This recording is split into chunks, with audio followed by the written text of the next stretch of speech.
नजर नहीं है नजारों की बात करते हैं। नजर नहीं है नजरों की बात करते हैं। हाँ, नजर नहीं है नजारों की बात करते हैं। जमी पे चांद सितारों की बात करते हैं।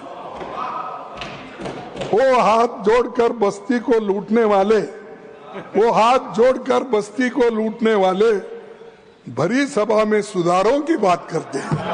क्या यही है आपका? माइनॉरिटी के साथ, गरीबों के साथ हम भलाई करेंगे। क्या भलाई? तो आप देखने वाले नहीं हैं और बात तो बड़ी बड़ी करते हैं।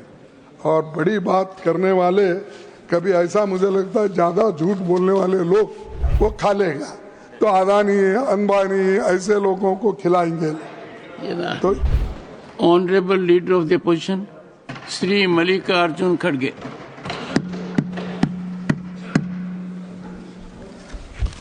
धन्यवाद सर, मुझे आपने मौका, विशेष मौका दिया, इसीलिए मैं आपका धन्यवाद करता हूं।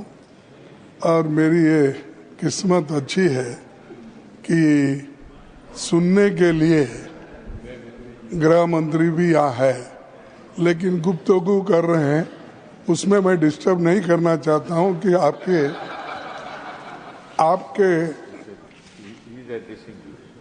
नो वो तो सुन रहे हो।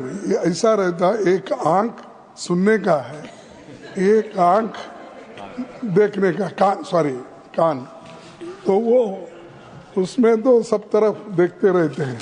नहीं तो होम मिनिस्ट्री चलाते कैसा, लोगों को ईडी में डालते कैसा, सीबीआई कैसा चलाते हैं, ये सब बहुत उसमें तो माहिर रहे हूँ। सर, मैं ज़्यादा बात नहीं करना चाहता हूँ, घंटों से आपने मेरे को जो भी 10-15 मिनट दे दी है उसमें मैं ख़त्म करता हूँ।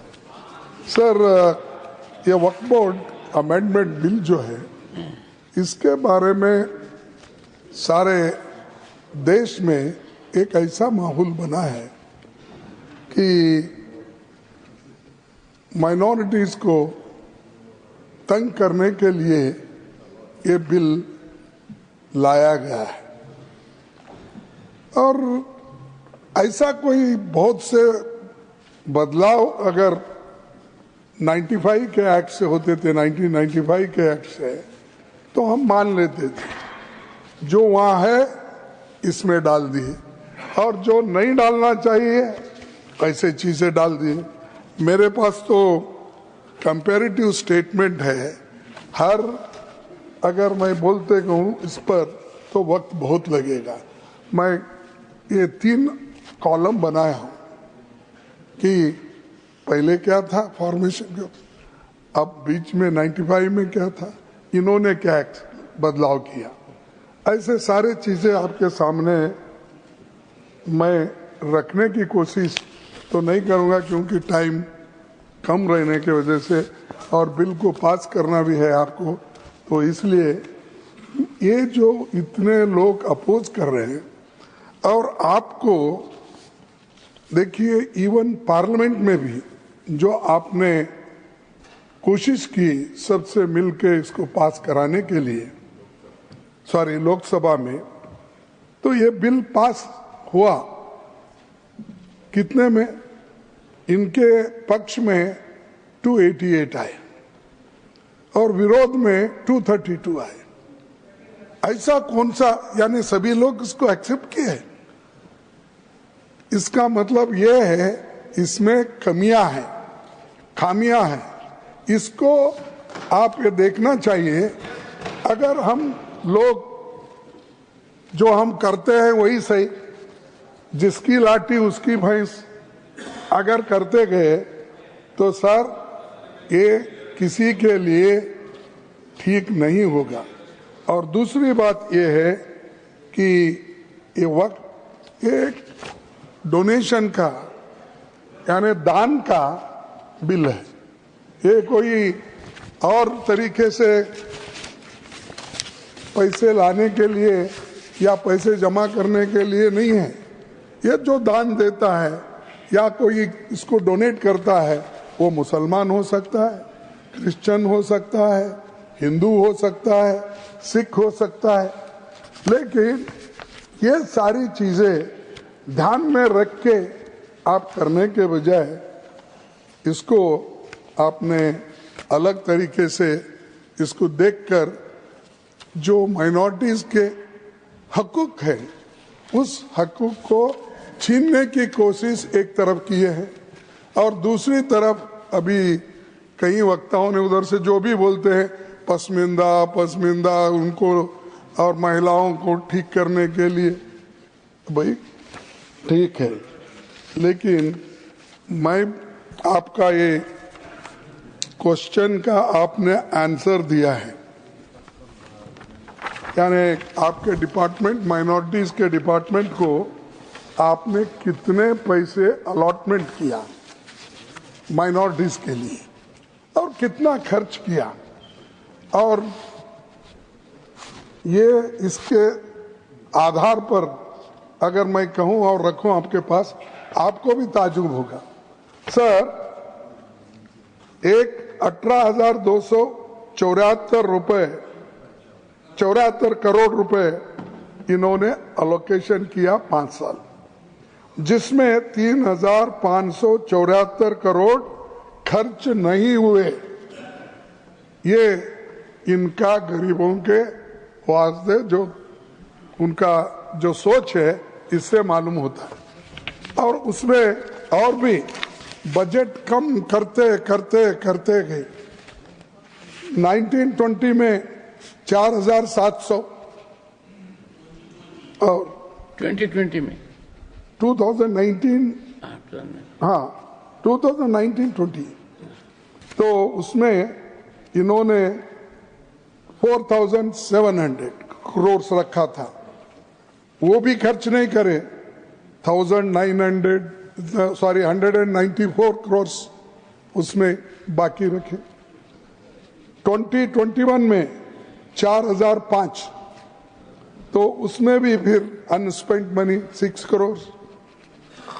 21-22 में 4,346 में 21 करोड़ बाकी अनस्पेंट।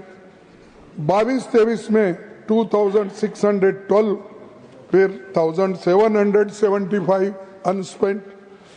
फिर 23-24 में 2,608 और अनस्पेंट 1,576। टोटल 18,274 में 3,574 अनस्पेंट मनी। एक तो 4,700 से घटाते घटाते अब 2,608 करोड़ पे आए। क्या यही है आपका? माइनॉरिटी के साथ, गरीबों के साथ हम भलाई करेंगे? क्या भलाई? एक तरफ बजट काट रहे हो, दूसरे तरफ 250 बजट को आप खर्च नहीं कर रहे। तो ये दर्शाता है कि आप माइनॉरिटी इकोनॉमिकली डेवलपमेंट करने के लिए या उनको एजुकेशन या हर तरीके की सहूलत देने के लिए आप तैयार नहीं हैं, इससे ये मालूम होता है। और उनके जो 5 ये आपने पहले बजट में बताया था, तो 5 उनके स्कीम को बंद कर दिए। 5 स्कीम्स, एक मौलाना आजाद नेशनल फेलोशिप को बंद कर दिया, इंटरेस्ट सब्सिडी एजुकेशन को देने का लोन वो भी बंद कर दिए, फ्री कोचिंग को बंद कर दिए, सपोर्ट फॉर स्टूडेंट्स वो भी बंद कर दिए। उसके बाद scheme for providing education in मदरसाज minorities वो भी बंद कर दिए। ये सब स्कीम आप एक तरफ बंद कर रहे हो, दूसरे तरफ बोलते कि गरीबों के लिए, महिलाओं के लिए, पसमानदा मुसलमानों के लिए एक तरफ कहते। अरे आप कम से कम इसको रिव्यू करके आप खर्च नहीं कर सकते? हर साल आपका बजट होता है, आपका फाइनेंशियल टारगेट होता है, उसी के साथ फिजिकल टारगेट होता है। तो आप देखने वाले नहीं हैं और बात तो बड़ी बड़ी करते हैं। और बड़ी बात करने वाले कभी ऐसा मुझे लगता है ज्यादा झूठ बोलने वाले लोग नहीं ओके डिलीटेड असत्य बोलने वाले लोग ये भी छोड़ो, सत्य न बोलने वाले कर दो। नहीं भाई, असत्य बोले तो सत्य से परे तो वही बात होता है कि जहाँ से आज का दिन शुरू हुआ था। माननीय पीयूष गोयल जी, घनश्याम तिवारी जी के अध्यक्षता में जो इथिक्स कमेटी है वो इसको एग्जामिन कर रही है। कोई रास्ता निकालना पड़ेगा, पॉलिटिकल पार्टीज को भी सोचना पड़ेगा। उनके कोई सदस्य का आचरण ऐसा हो जाए तो कैसे काउंसलिंग की जाए, क्या नतीजा निकले। माननीय leader of the opposition. Sir देखिए, 1995 एक्ट को इन्होंने सर्वसम्मति से उसको स्वीकार किया।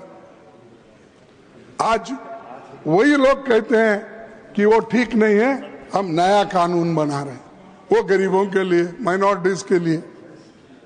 तो उसके बाद में उनके जो भी लीडर्स है, मैं नाम पढ़ सकता हूं, लेकिन जरूरत नहीं, क्योंकि इसके पहले हमारे नासिर साहब ने बताया पार्लियामेंट में कौन सपोर्ट करे, राज्यसभा में कौन सपोर्ट करे, इनके लोग प्रेजेंट थे। आपने स्वीकार किया, रिकॉर्ड में है, फिर भी आप फिर उसको ये कहना चाहते हैं कि हमने नया लाया। नया कुछ नहीं है इसमें, एक्सेप्ट जो आपने लोगों को तबाह करने के लिए जो क्लॉजेस डाल दिए हैं वो आपने किया है। अब देखिए, सर्वे commissioner and additional commissioner appointed to conduct the preliminary survey of work properties. आपने क्या कहा? Replace the survey commissioner with the government officer above the rank of collector. यानी कलेक्टर के हाथ में दिए। तो इलेक्टेड डेमोक्रेसी में तो इलेक्टेड मेंबर्स ठीक है ना सर? तो इलेक्टेड मेंबर्स को निकाल के वो ऑल मुस्लिम्स इलेक्टेड मेंबर थे, अब ऑल नॉमिनेटेड। यानी सत्ता अपने हाथ में लेने के लिए ये बात आप कर रहे हैं, ये बात कर रहे हैं। तो इसीलिए ये इनका इंटेंशन ठीक नहीं है, इरादा ठीक नहीं है। ये ऐसा ही अब वक्फ बोर्ड के प्रॉपर्टीज को जमा करके इसका एक लैंड बैंक बना के क्या किस बड़े ने बिजनेसमैन को देते, कॉर्पोरेट को देते, मुझे मालूम नहीं, क्योंकि अभी बाहर नहीं आया। अब गवर्नमेंट का ही बेच रहे हैं, ऑल पब्लिक सेक्टर्स बेच रहे हैं। अब ये तो छोड़िए, मुफ्त में मिला तो सबको खिलाएंगे बफे सिस्टम के जैसा, जो पहले आएगा वो खा लेगा। तो अदानी, अंबानी ऐसे लोगों को खिलाएंगे। तो सर ऐसा ही अब किरण रिजिजू ने बफे सिस्टम रखा है, तो वहां पर जो पहले जाएगा वही अच्छा खाना खाएगा। लास्ट में अगर हम पहुंचेंगे कुछ भी नहीं रहेगा। ये ऐसा ही है इनका। तो ये अरे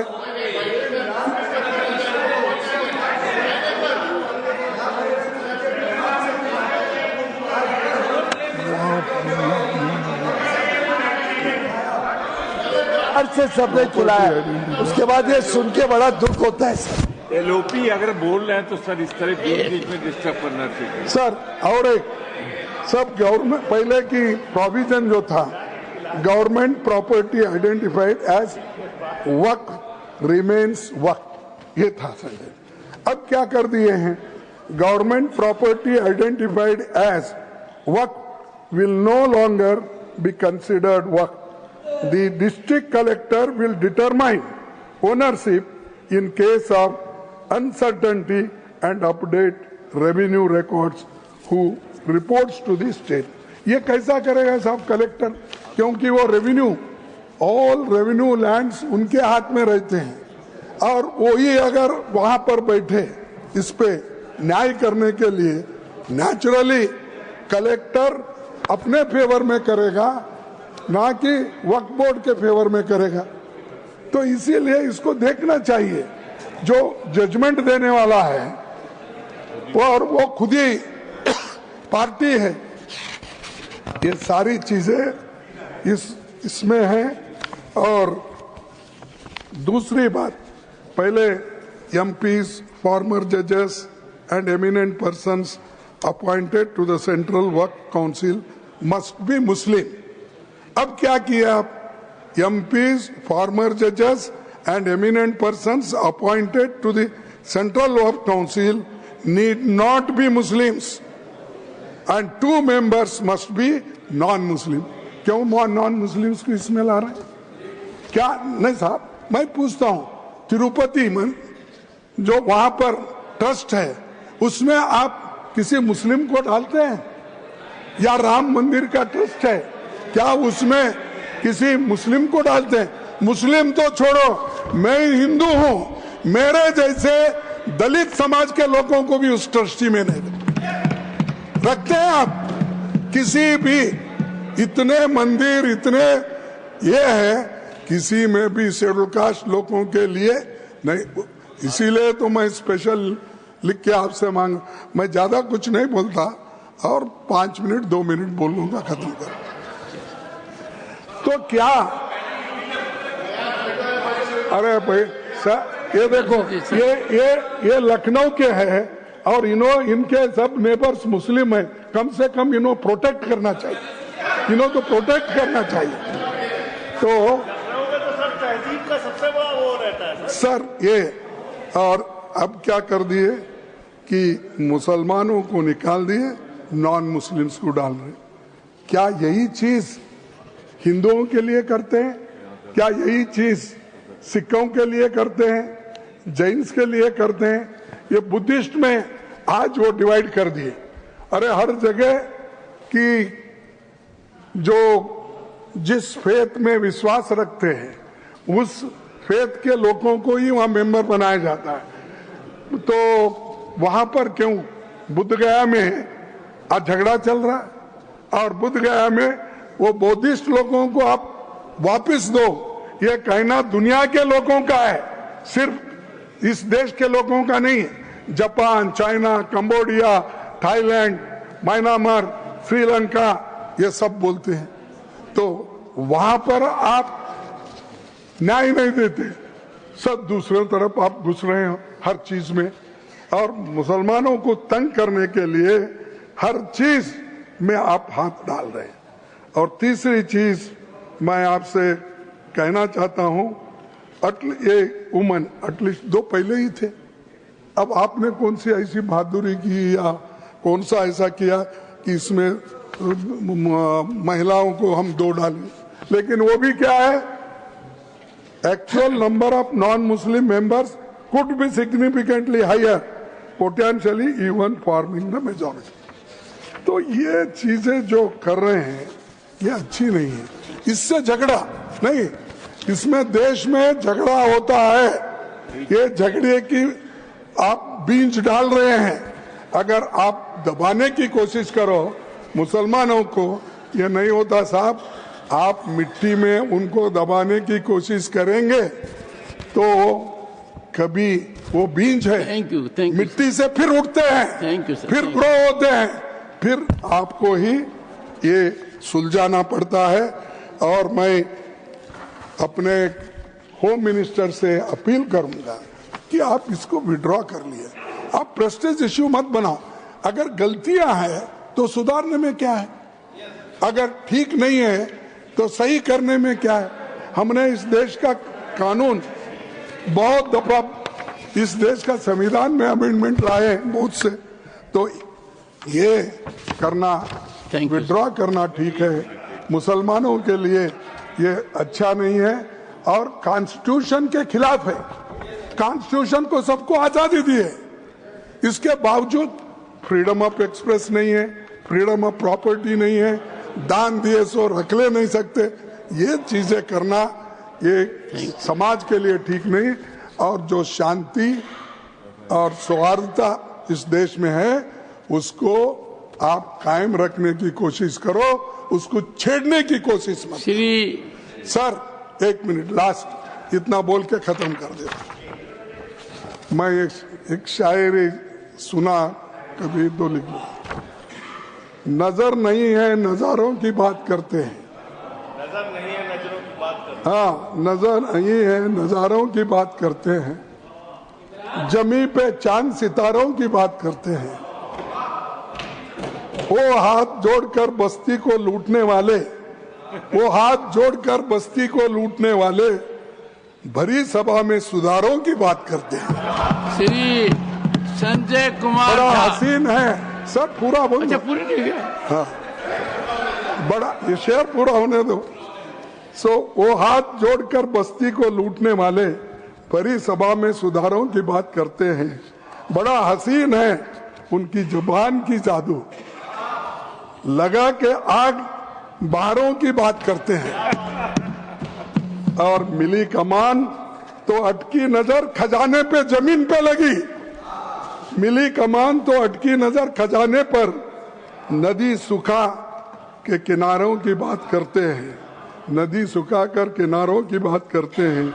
वही गरीब बनाते हैं आम लोगों को, वही नसीब के मारों की बात करते हैं।